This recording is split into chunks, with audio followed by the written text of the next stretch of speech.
আপনার ইনভেস্টমেন্ট থেকে আপনি কিভাবে ডাবল, ট্রিপল বা তার চেয়েও বেশি রিটার্ন পাবেন, আজকের ভিডিওয়ে সেটাই ডিসকাস করব। তো আমরা যেহেতু ছোটবেলা থেকে যখন পড়াশোনা করেছি, এই ফাইন্যান্স নিয়ে কিন্তু আমাদের কোনো আলাদা করে এডুকেশন কখনোই দেওয়া হয়নি। তাই বেশিরভাগ মানুষই জানেন না যে তার ইনভেস্টমেন্টকে লং টার্মে ইনভেস্ট করে ডাবল, ট্রিপল বা তার চেয়েও বেশি রিটার্ন পেতে পারেন।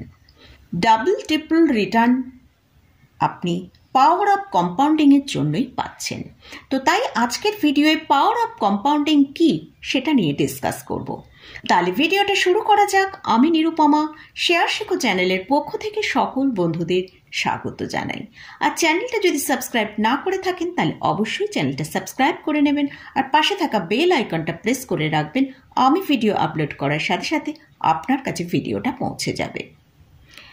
ভিডিওর প্রথমেই আমি আপনাদের সঙ্গে একটা স্টোরি একটু শেয়ার করব, তাহলে আমাদের এই পাওয়ার অফ কম্পাউন্ডিং ম্যাটারটা বুঝতে সুবিধে হবে। একটা দেশে একজন রাজা ছিলেন, তিনি খুবই লোভী একজন রাজা। তিনি দুর্ভিক্ষের সময় তার ধান তার প্রজাদের সাথে শেয়ার করতেন না। এতে কিন্তু প্রজাদের খুবই কষ্ট হতো। তো এটা সবারই একটা মনে খুব দাগ কেটেছিল। তো একটা মেয়ে, সে ভালো একটা কাজ করেছিল, তার জন্য রাজা তাকে বলল পুরস্কার দেবে। তখন মেয়েটা তার বুদ্ধির জোরে রাজাকে বলল, হ্যাঁ, পুরস্কার যদি আপনি দেন তাহলে আমাকে 30 দিনের জন্য ধান দিতে হবে। প্রথম দিন একটা, তারপরে 3 থেকে কিন্তু তার অনুপাতে দ্বিগুণ হবে, দ্বিগুণ পরিমাণে 30 দিন আমাকে ধান দিতে হবে। অর্থাৎ প্রথম দিনে একটা, দ্বিতীয় দিনে 2টো, তৃতীয় দিনে 4টে, চতুর্থ দিনে 8টা, পঞ্চম দিনে 16টা। এইভাবে কিন্তু সে বলল এই হারে তাকে ধান 30 দিন দিতে হবে। 30 দিনের মাথায় দেখা গেল সেই মেয়েটি 53,68,70,912টি ধান সে সংগ্রহ করতে পেরেছে রাজার থেকে। এটা গাণিতিকভাবে হিসেব করে দেখি, সেটা হচ্ছে 69,500 কেজি পরিমাণ সে ধান রাজার কাছ থেকে সংগ্রহ করতে পেরেছে পুরস্কার বাবদ। যেহেতু সে বুদ্ধিমান ছিল, সেই জন্য কিন্তু পাওয়ার অফ কম্পাউন্ডিংয়ের পদ্ধতি অ্যাপ্লাই করে রাজার কাছ থেকে এই পুরস্কারটা সে সংগ্রহ করেছিল। এটাই হচ্ছে পাওয়ার অফ কম্পাউন্ডিং। এটা তো গেল একটা গল্পের মাধ্যমে আমি আপনাদের পাওয়ার অফ কম্পাউন্ডিংয়ের কথা বললাম। এটা প্রত্যেক দিনই দেখা গেল দ্বিগুণ হচ্ছে। আপনি যে কোনো অ্যাসেটস ক্লাসের কোনো অ্যাসেটস ক্লাস নেই যেখানে আপনাকে পয়সা দ্বিগুণ প্রতিদিন করে দিতে পারে। আপনার টাকা কিভাবে কত পার্সেন্টে দ্বিগুণ হতে পারে আমরা ব্যাংকে, স্টক মার্কেটে, বিভিন্ন জায়গায় আমরা ইনভেস্টমেন্ট করতে পারি। প্রথমে আমরা ধরুন ব্যাংকে দেখলাম, ব্যাংকে যদি আমরা টাকা রাখি প্রত্যেক বছরে আমরা হয়তো ম্যাক্সিমাম 8% করে সুদ পেতে পারি, এর বেশি আমরা পাই না ব্যাংকে। তাহলে 72 রুলস যদি এখানে আমরা ফলো করি, সেখানে আমরা দেখতে পাবো 72/8%, 8 করি, আমাদের 8% হারে সুদটা দেয়। তাহলে আমরা এখানে 72/8 করলাম, সেখানে আমরা দেখতে পেলাম 9 বছরে আপনার টাকা ডবল হচ্ছে। আপনি যদি কোনো ইন্ডেক্স ফান্ডে, মানে স্টক মার্কেটের কোনো ইন্ডেক্স ফান্ডে রাখেন, সেখানে আমরা জানি মিনিমাম আপনি 12 থেকে 15% আপনি ইন্টারেস্ট পেয়ে থাকেন। আমি এখানে 12%টাই ধরছি। তাহলে 72/12 করলে আমরা এখানে দেখতে পাবো 6 ইয়ার্সে আপনার টাকা ডবল হয়ে যাচ্ছে। সেরকম মিউচুয়াল ফান্ডে রাখলেও এইরকম একই হারে আমাদের টাকা ইনক্রিজ হয়। তো আমরা তাহলে মোটামুটি আমরা দেখতে পাচ্ছি যে স্টক মার্কেটে টাকা রাখলে আমাদের কিন্তু 6 বছরে, যদি আপনি ইন্ডেক্স ফান্ডে বা ভালো স্টককে আইডেন্টিফাই করে সেখানে যদি আপনি ইনভেস্ট করেন, তাহলে পার ইয়ার আমরা 12% করে সেখানে আমাদের টাকাটা গ্রোথ হতে থাকছে, এবং সেই টাকাটা আমাদের 6 বছরের মাথায় ডাবল হয়ে যাচ্ছে। এবারে আমি একটা এক্সাম্পল এখানে দেখাচ্ছি। 2 বন্ধু, একজন হচ্ছে আনুষ্কা আর একজন হচ্ছে মেঘা। তারা দুজনেই কিন্তু ছোটবেলা থেকে একসাথে পড়াশোনা করেছে, এবং তারা যখন কর্মজগতে প্রবেশ করেছে, তারা কী ধরনের তাদের লাইফস্টাইল করেছে এবং তাদের ইনভেস্টমেন্ট কীরকম করেছে, ওয়েলথ ক্রিয়েট করেছে, সেটা নিয়ে ডিসকাস করছি। দুজনেই তারা সফটওয়্যার ইঞ্জিনিয়ার। আনুষ্কা আহমেদাবাদের একটা মাল্টিন্যাশনাল কোম্পানিতে জয়েন করেছে, সে 70,000 টাকা স্যালারি।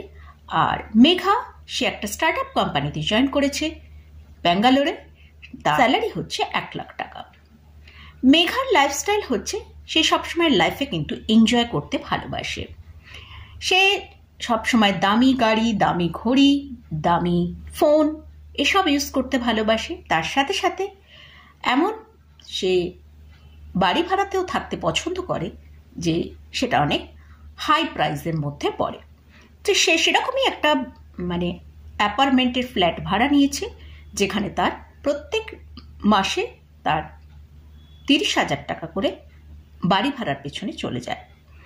এছাড়াও সে গাড়ি কিনেছে, মোবাইল কিনেছে, একদম হাই কোয়ালিটির মোবাইল এবং গাড়ি সে নিউ ব্র্যান্ডেড বাই করেছে ইএমআইয়ের মাধ্যমে।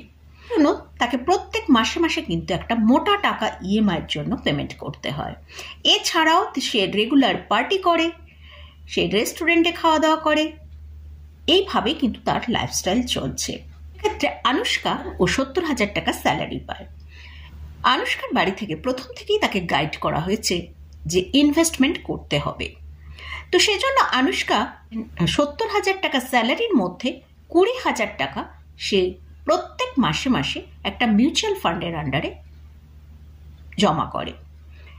প্রত্যেক মাসে 10 তারিখের মধ্যেই তার অ্যাকাউন্টস থেকে সেই 20,000 টাকা মিউচুয়াল ফান্ড অ্যাকাউন্টে চলে যায়। বন্ধুর মধ্যে একদিন ঠিক হলো তারা দুজনে একসাথে মিট করবে কোন একটা রেস্টুরেন্টে। তো তারা মিট করলো, তাদের মধ্যে অনেক কিছু গল্প হলো। তার মাঝখানে ফাইন্যান্সের গল্প অর্থাৎ ইনভেস্টমেন্টের গল্প চলে এলো। আনুষ্কা মেঘাকে বলল, কোথাও কিছু ইনভেস্ট করছিস? মেঘা বলল, না না, আমার হাতে প্রত্যেক মাসে যা খরচা হয় তারপরে আর কিছুই ব্যালেন্স থাকে না যে আমি ইনভেস্টমেন্ট করব। আর এটাই তো লাইফ, এখন এনজয় করব, তারপর ইনভেস্টমেন্ট করার কথা ভাবা যাবে। সেক্ষেত্রে আনুষ্কাকে বলল যে তুই কিছু করছিস?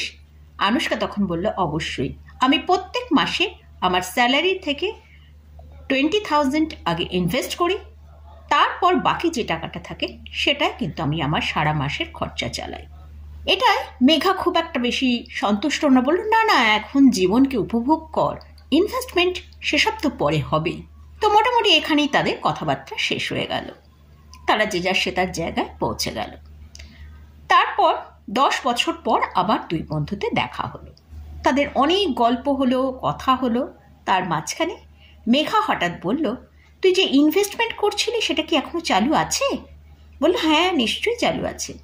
তো সেটা এখন কত হয়েছে তোর? তখন বলল, আমি অলরেডি 24 লাখ টাকা জমিয়ে ফেলেছি। তখন মেঘা একটু চিন্তা করলো। তখন আনুষ্কা ওকে প্রশ্ন করলো, তুই কি এখনো ইনভেস্টমেন্ট শুরু করতে পেরেছিস? বলল, না, সেরকমভাবে ইনভেস্টমেন্ট শুরু করতে পারিনি, তবে এবার ভাবছি স্টার্ট করব। গেল আবার তারা যে যার সে তার জায়গায় চলে গেল। তারপর আবার তাদের 10 বছর পর দেখা হলো। মেঘা আনুষ্কাকে প্রশ্ন করলো, তাহলে তোর যে ইনভেস্টমেন্টটা করেছিলি, তো তোর এখন তাহলে নেটওয়ার্থ কত হলো? তখন আনুষ্কা বলল, আমি অলরেডি 3 কোটি টাকার মালিক হয়ে গিয়েছি।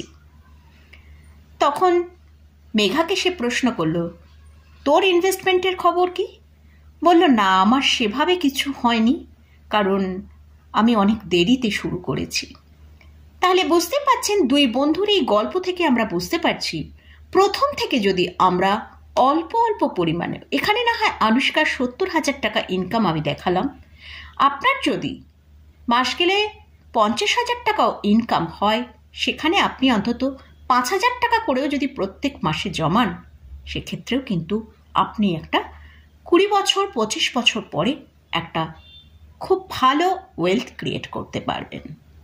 এখানে মেঘাকে আমরা দেখলাম সে কিন্তু আনুষ্কার থেকে বেশি স্যালারিতে জয়েন করেছিল, কিন্তু সে যেহেতু ইএমআই চক্করে পড়ে গিয়েছিল আর সে সবসময় লাক্সারিয়াস লাইফস্টাইল পালন করতো বলে সে কিন্তু কোনো ইনভেস্টমেন্ট করতে পারেনি।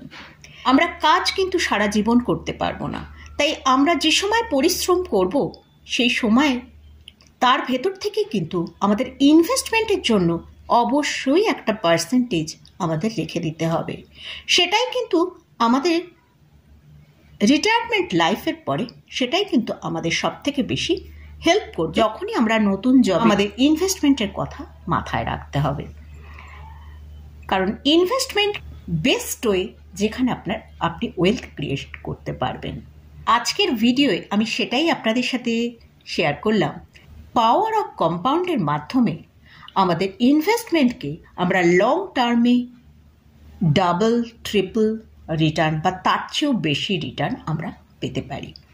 তাই অবশ্যই লং টার্মে এবং ভালোভাবে রিসার্চ করে যে কোনো ভালো একটা অ্যাসেটস ক্লাসে ইনভেস্টমেন্ট করুন এবং রেগুলার বেসিসে ইনভেস্টমেন্ট করুন। আপনার কম ইনভেস্টমেন্টেও রিটার্ন কিন্তু আপনি এখানে অনেক বেশি পাবেন। আমরা আনুষ্কাকে দেখলাম, সে টোটাল ইনভেস্টমেন্ট কত করেছে, 48 লাখ রুপিস, কিন্তু সে রিটার্ন যখন পেল সে 3 কোটি টাকা রিটার্ন পেল। তাহলে কম্পাউন্ডিংয়ের মাধ্যমে সে কিন্তু তার যে ক্যাপিটাল ইনভেস্ট করেছে তার কয়েক গুণ রিটার্ন কিন্তু সে পেয়েছে। পাওয়ার অফ কম্পাউন্ডিংয়ের পাওয়ার কতটা, তো মোটামুটি আশা করি আমি আপনাদের সাথে বোঝাতে পারলাম যে এই পাওয়ার অফ কম্পাউন্ডিং কী এবং এর কি পাওয়ার সেটা। তো আজকের মতন ভিডিওটা এখানেই শেষ করছি। ভিডিওটা যদি ভালো লাগে অবশ্যই লাইক করবেন, শেয়ার করবেন, সাবস্ক্রাইব করবেন। ধন্যবাদ।